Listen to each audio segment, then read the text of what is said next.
Welcome back to the Al Monitor Brief. I'm Adam Lucente.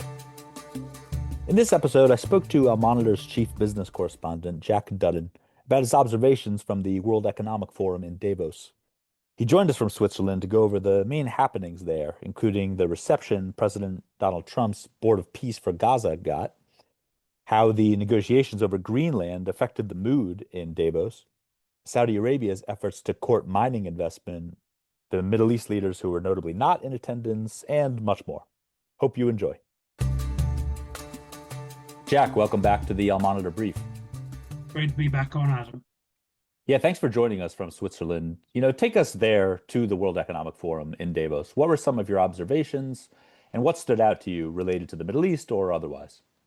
Yeah, I mean, we had an impressive delegation of different leaders there this year, as it has been in previous years. And there's leaders from around 130 countries there, senior political leaders, and a good turnout from the Middle East, especially the wealthy Gulf countries, which is a trend you've been seeing more recently at the World Economic Forum.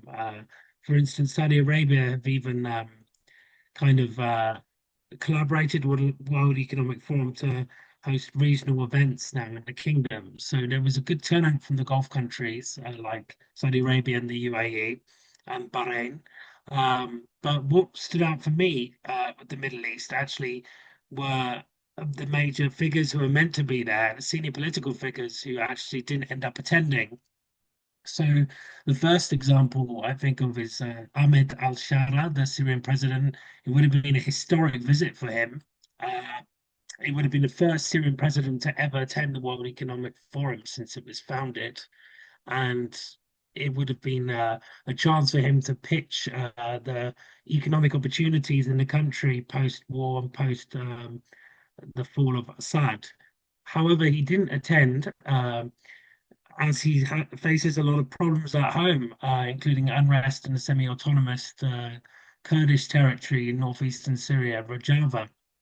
And it was interesting as I walked along the promenade today, I met quite a few Kurdish activists who were protesting against al-Shara and were parked outside USA House because Donald Trump and other American people who've showed their support for al-Shara and lifted sanctions were attending, and they hope to get their attention and let them know that they weren't happy with the government and all of the people who are being killed in the region. And you also had notable absences from Oman's foreign minister, Minister al-Busaidi, and Iran's foreign minister, Abbas Araghchi, who wasn't attending. He was due to speak, but the World Economic Forum released a statement shortly before saying they had not invited him anymore because of the protests which were happening in Iran.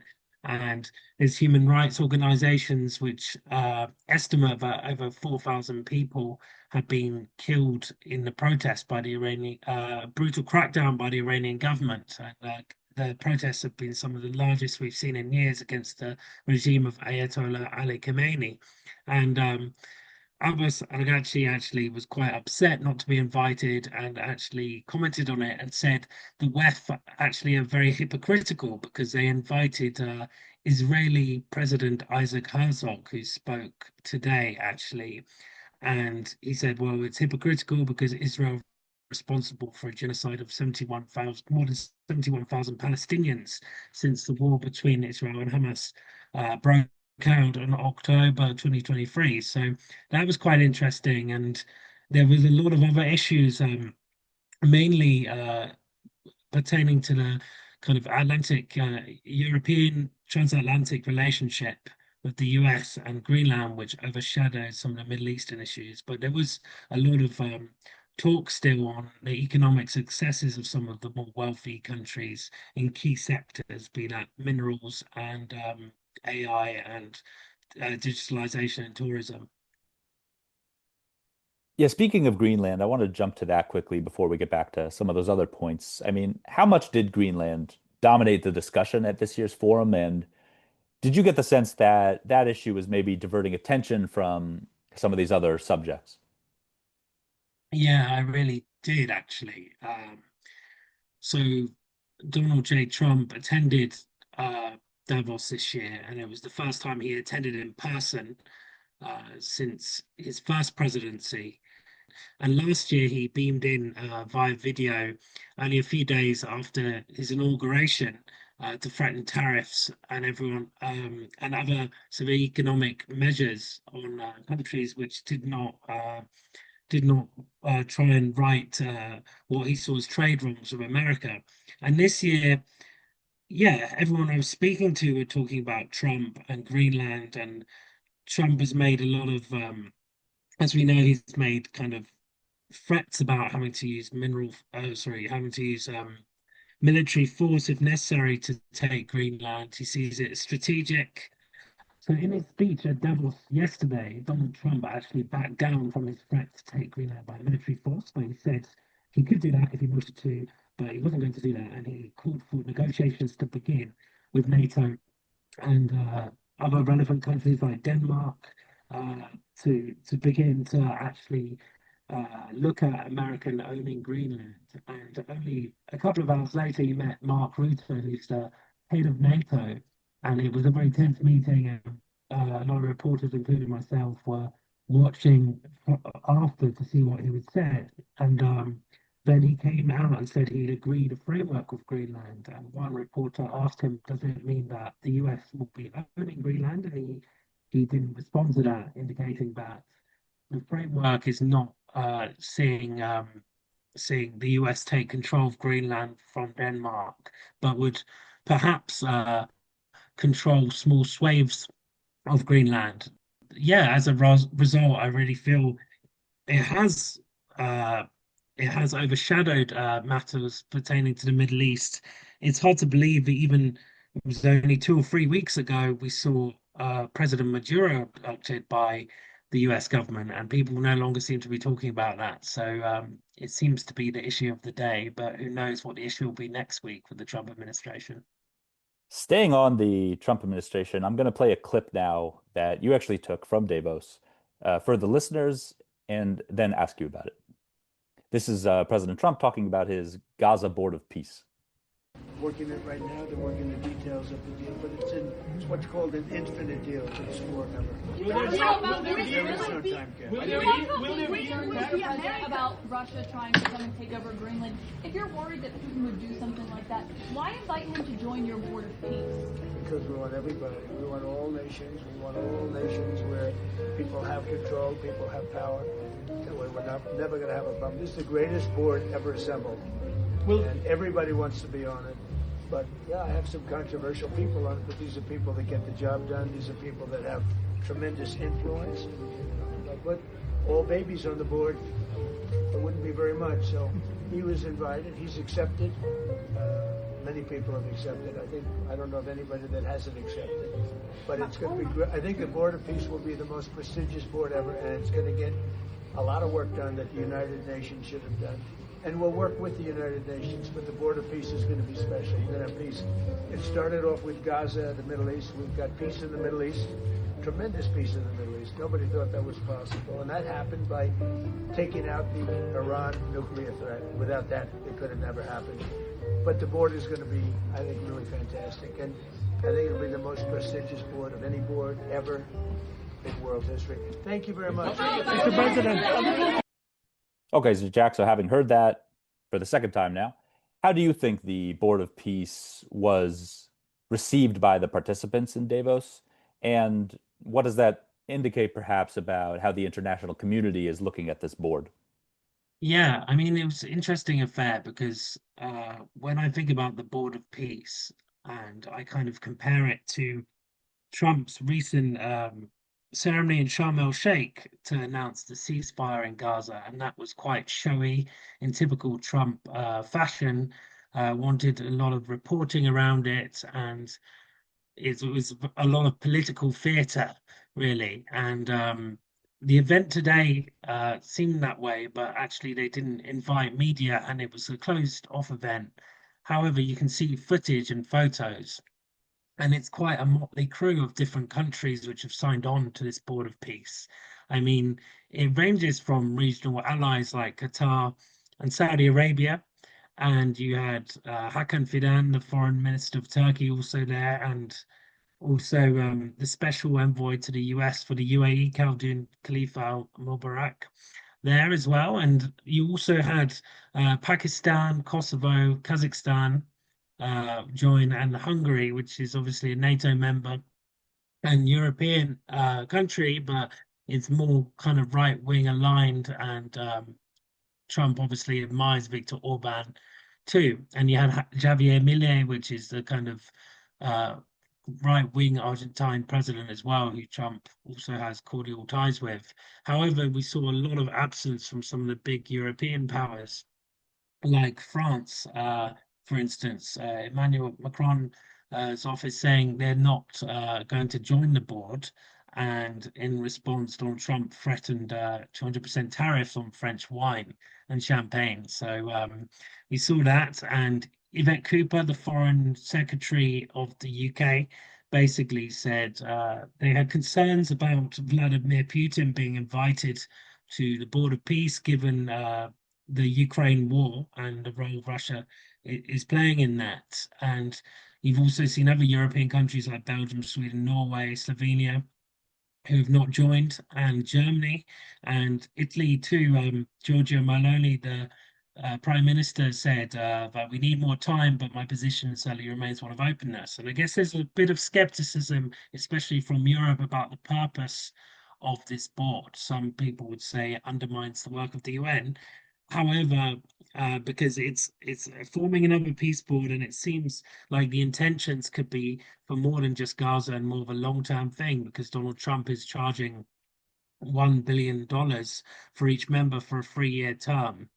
And it seems to be something which is to try and solve global conflicts, not just the Palestinian conflict. But I must note as well, the Board of Peace itself was endorsed by the UN Security Council in November. So it was originally established to see the rebuilding of Gaza, but it has a much broader mandate now. As I say, with stability and conflict resolution.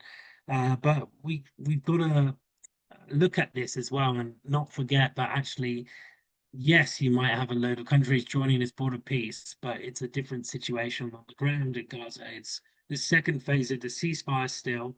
And this phase of the ceasefire is very crucial because it means that Hamas will need to put down its weapons. And given that many of the fighters in Hamas have kind of been born fighters, in the sense that they've been used to fighting the Israelis for many years, it's going to be quite a lot of bumps in the road, I'm sure. So it's one thing announcing this grand Board of Peace, but it's another thing actually having sustaining real peace on the ground in Gaza when there's been such a history of conflict with Israel. Going back to something you said at the beginning, the topic of Saudi Arabia and their mineral push. Having been there in Davos, are they making any progress on that? And do you get the sense that there is real international interest in the Saudi minerals and mining sector? Yeah, the Saudi Industry and Critical Minerals Minister, Bandar Al-Kharayaf, was at Davos, and he was talking about how the kingdom has really streamlined getting licenses for mining. If you look at countries like Canada, which have very established mining sectors, it can take a decade to get a mining license to explore for minerals. Saudi Arabia have managed to cut this down to only 90 to 120 days. So it's much easier for foreign investors to come in and get these licenses. And they've already awarded thousands of licenses to explore for critical minerals in the kingdom. The kingdom has vast mineral wealth as well. The estimates from a few years ago was it was worth $1.6 trillion. Last year, they upsized that to $2.5 trillion, which is huge. And most of that is due to the Arabian-Nubian Shield, which is this huge plate of mineral-rich terra firma, where you can find all of these critical minerals like copper, phosphate, lithium, gold, etc. And I think the kingdom really realizes the value of minerals because they're going to power the future industries of tomorrow, such as electric vehicles, semiconductors for AI programs, wind turbines, clean energy. So at the moment, China really got the monopoly on this market, but the US is trying to catch up, and Saudi Arabia really wants to position itself as a hub so it can break this dynamic of the Chinese dominance in the market. And finally, how do you think Somaliland was received in Davos? Obviously, some of their officials were present. And is there any momentum towards their recognition push after establishing ties formally with Israel? No, I mean, I saw President Abdullahi today, who was speaking, and it seemed to be quite a last minute confirmed event. I only found out about it the day before, but he was in Davos and he was making a huge push for increased recognition of Somaliland because Somaliland obviously has it's got its own currency, it's self-declared independence back in 1991. So for a long time it's had its own governance, and Somalia is not recognizing that, but and in fact, no other countries have formally recognized this, apart from Israel, who recognized this in December, and that was quite an interesting move. I mean, there's many different theories as to why they did this, but part of it stems from Israel has a lot of geostrategic interest in the region. Somaliland is strategically located. It connects the Horn of Africa to the Middle East. It's right near the Bab El Mandeb Strait, which is a vital choke point in the Red Sea, which offers economic opportunities. Also, the Emiratis have been supportive of Somaliland too. And for instance, the big logistics company DP World, based in Dubai, have invested heavily in the Berbera port over many years. So there's a lot of there's a long-term contract there, and there's the president, when he was speaking today, was talking a lot about different industries he wants to open up, and including critical minerals, trade, capital. He wants to build commercial ports of Ethiopia, has 850 kilometers of coastline along this vital strategic point. And he said when he was asked by the moderator about in 5 years' time, he hopes that many more countries would recognize them. Because many years ago, when I think it was back in 1960, it became briefly independent and it was recognized by more than 30 countries, including the US and the UK. So, yeah, we're seeing huge investments from the likes of DP World, and nearly half a billion investment in ports, but a lot of investors don't have the same assurances they would have if they were investing in a country which has been widely recognized. So it was definitely an interesting one to watch. Jack, thanks a lot for your time and joining us from Switzerland, and we look forward to more of your reporting. Thanks, Adam. Thanks for listening to the Al Monitor Brief. Be sure to follow Al Monitor for more on the stories impacting the Middle East. Until next time, I'm Adam Lucente.